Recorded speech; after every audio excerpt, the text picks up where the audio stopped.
الحمد لله رب العالمين، والصلاة والسلام على أشرف الأنبياء وسيد المرسلين سيدنا محمد وعلى آله وأصحابه أجمعين.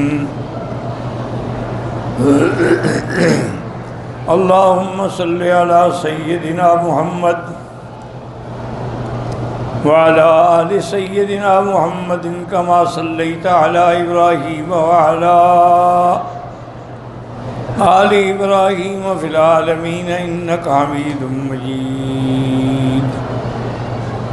أعوذ بالله من الشيطان الرجيم. بسم الله الرحمن الرحيم. قال له صاحبه وهو يحاوره أكفرت بالذي خلقك من تراب ثم من نطفة ثم سواك رجلا لكن هو الله ربي ولا أشرك بربي أحدا ولولا إذ دخلت جنتك قلت ما شاء الله لا قوة إلا بالله إن ترني أنا أقل منك مالا وولدا فعسى ربي أن يؤتيني خيرا من جنتك ويرسل عليها حسبانا من السماء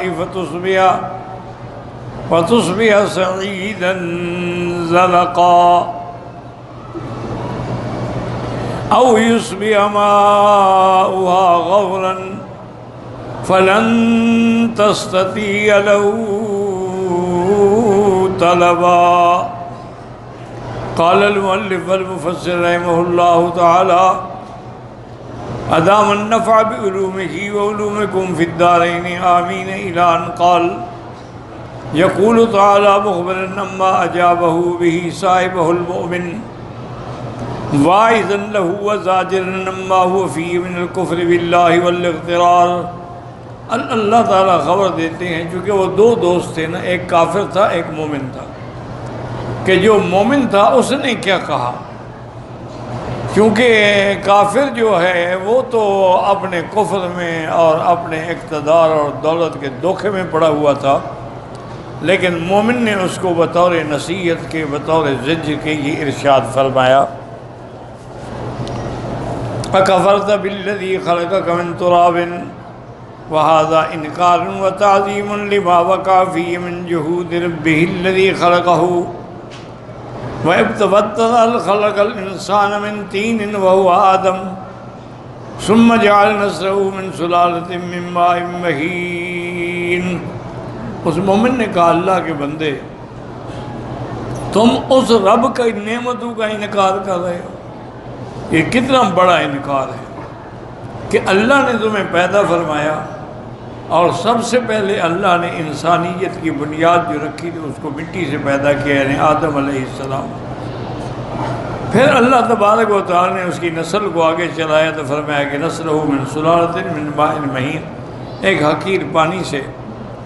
کما قال تعالیٰ کیف تکفرون باللہ وکنتم امواتا فاحیاکم، تم کیسے اللہ کی قدرت کا انکار کرتے ہو، تم تو بالکل وجود ہی نہیں تھا تمہارا، پھر تمہیں پیدا کیا، پھر تمہیں موت دیں گے، پھر تمہیں زندہ کریں گے.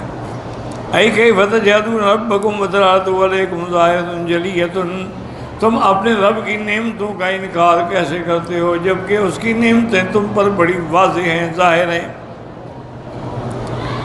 کل احد یعلم من نفسہ، ہر بندہ جانتا ہے. فإنه ما من أحد من المخلوقات إلا ويعلم أنه كان معدوما، اور ہر مخلوق یہ جانتی ہے کہ پیدا ہونے سے پہلے وہ کچھ بھی نہیں تھے. ثم وجد، پھر وہ اللہ پاک نے اس کو ليس وجوده من نفسه ولا مستند إلى شيء من المخلوقات، اس کو کسی مخلوق نے نہیں پیدا کیا، اللہ نے پیدا کیا ہے.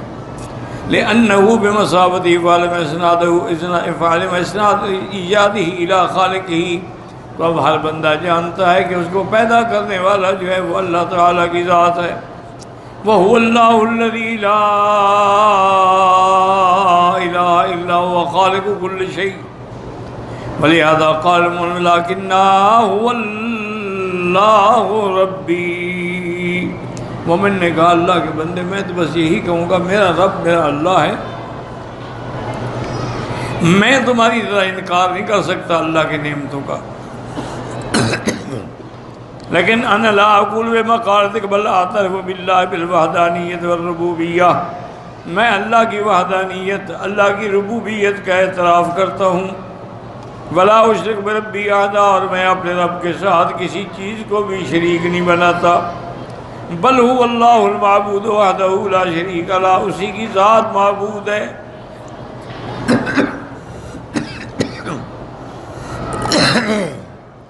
اور اسی کی ذات جو ہے وحدہ لا شریک ہے۔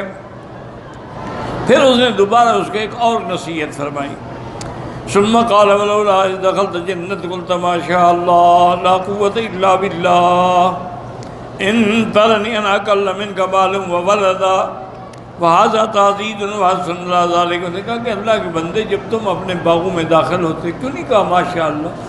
ویسے قاعدہ ہے کہ اگر آدمی کسی چیز کو بھی ماشاءاللہ کہہ دے پھر نظر بد نہیں لگتی، اس کو نقصان نہیں ہوتا۔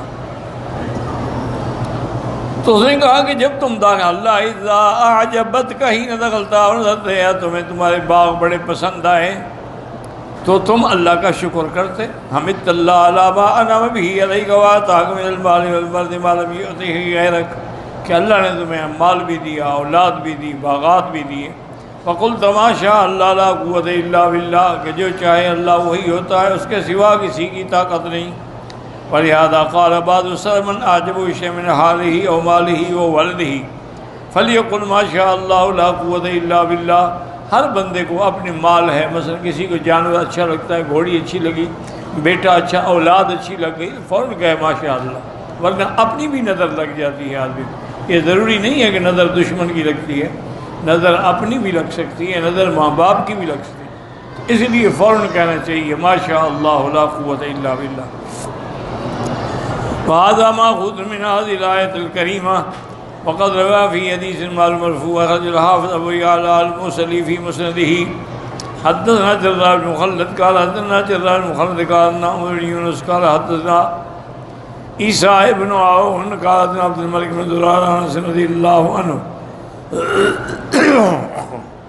قال قال رسول ما انعم الله ولا عبد نعمه من اهل ومال وولد، اللہ نے جو بندوں پہ نعمت کی ہے، مال ہے، اہل ہے، اولاد، فیقول ما شاء اللہ لا قوة الا باللہ، اگر یہ کہہ دے تو ما سوا موت کے اور کوئی آفت نہیں آئے گی۔ وَكَانَ يَتَأَوَّلُ بِهَذِهِ الْآيَةِ وَلَا تَخْرُجُ مَا شَاءَ اللَّهُ لَا قُوَّةَ إِلَّا بِاللَّهِ۔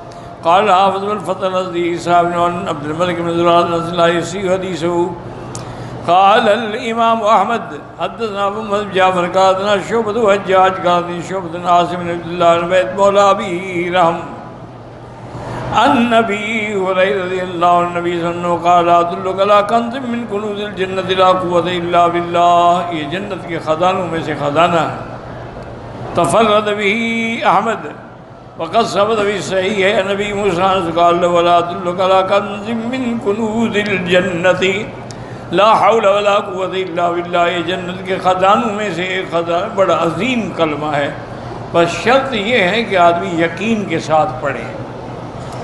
ایک صحابی حضور کی خدمت میں آئے، انہوں نے آگے عرض کیا کہ یا رسول اللہ صلی اللہ علیہ وسلم میرا بیٹا مال لے کے باہر جنگل میں گیا تھا تو دشمنوں نے اس کو پکڑ لیا، وہ سارا مال بھی لے گئے اور میرے بیٹے کو بھی قید کر کے لے گئے،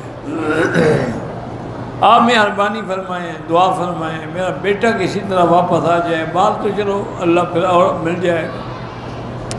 حضور نے فرمایا تم بس یہی کلمہ پڑھو لا حول ولا قوت الا باللہ، لا حول ولا قوت الا باللہ۔ بعض روایات میں پورا بھی ہے لا حول ولا قوت الا باللہ العلی العظیم، بعض روایات میں یہ بھی ہے لا حول ولا قوت الا باللہ لا ملجأ ولا منجأ منہ الا الیہ، اسی طرح بعض روایات میں بھی ہے لا حول ولا قوت الا باللہ العلی العظیم لا ملجأ ولا منجا منک الا الیک.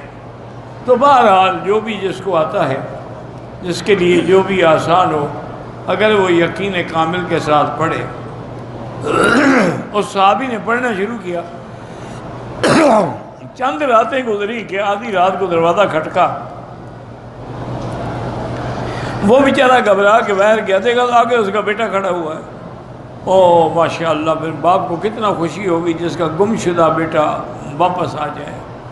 آج ان سے پوچھیں نا جن کے بیٹوں کو اٹھا لیا جاتا ہے، گم کر دیا جاتا ہے، بتانے کے لیے بھی کوئی تیار نہیں کہ تمہارا بیٹا کہاں ہے. حالانکہ یہ عجیب دنیا کا قانون بھی، کوئی قاتل ہے، کوئی ڈاکو ہے، مجرم ہے، جرم بتاؤ، یہ تو بتاؤ نا کہ بندہ کہاں ہے. بہرحال جب اس نے دیکھا بڑا خوش، اس نے کہا ابا جان صرف میں اکیلا نہیں آیا، میں دشمنوں کا 40 اونٹ بھی بھگا کے لے آیا. وہ تو میرے 4 اونٹ پکڑ گئے تھے، میں ان کا 40 اونٹوں کا پورا ایک ریوڑ لے آیا. تو بڑے خوش ہوئے، اس نے مال کو بھی بند کیا. صبح ان کو لے کے حضور پاک کی خدمت میں پہنچا کہ آقا آپ نے جو فرمایا تھا میں نے پڑھا ہے، یہ تو ان کے 40 اونٹ بھی لے. انہوں نے کہا ٹھیک ہے، مال غنیمت ہے، کافروں کا مال ہے، کوئی بات نہیں، کھاؤ پیو مزے کرو عیش کرو. تو یہ ایک ایسا کلمہ ہے. لیکن مصیبت یہ ہوتی ہے کہ ہمارا ایک تو یقین نہیں ہوتا. 2 دن پڑھا، 3 او یار مولوی صاحب نے وظیفہ بتایا تھا، پڑھا تو ہے، فائدہ تو کوئی نہیں ہوا. بھائی اللہ کی مرضی پر ہوتا ہے. اللہ انبیاء کی بھی سالوں کے بعد دعا سنتے ہیں. اب دیکھیں نا، یوسف علیہ السلام 7 سال کے بچے تھے جب بچھڑے ہیں ابے سے، پھر ملے کب ہیں؟ جب بادشاہ بن گئے تھے، 60 سال کی عمر ہو گئی. تو اتنا عرصہ والد حضرت یعقوب روتے رہے، اسفا علی یوسف.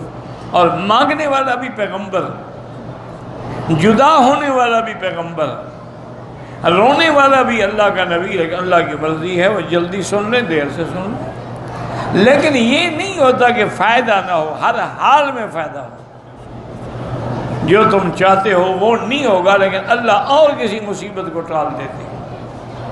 اس لیے بالکل پورے یقین اور ایقان کے ساتھ لا حول ولا قوت الا باللہ العلی العظیم. علماء نے لکھا ہے کہ اگر خدا نخواستہ کوئی قید ہے یا مشکل ہے یا مصیبت ہے تو کم از کم 1000 دفعہ یہ کلمہ مبارک پڑھا جائے، لا حول ولا قوت الا باللہ العلی العظیم لا ملجا ولا منجا منک الا الیک.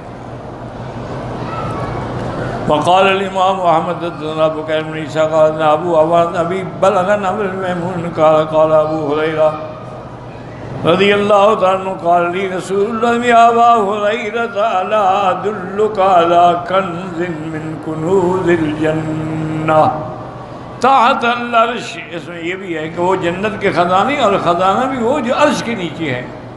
قال قلت فداک ابی و امی، میں نے عرض کیا حضور میرے ماں باپ آپ پہ قربان، ضرور بتلائیں. آپ نے فرمایا ان تقول لا قوت الا باللہ.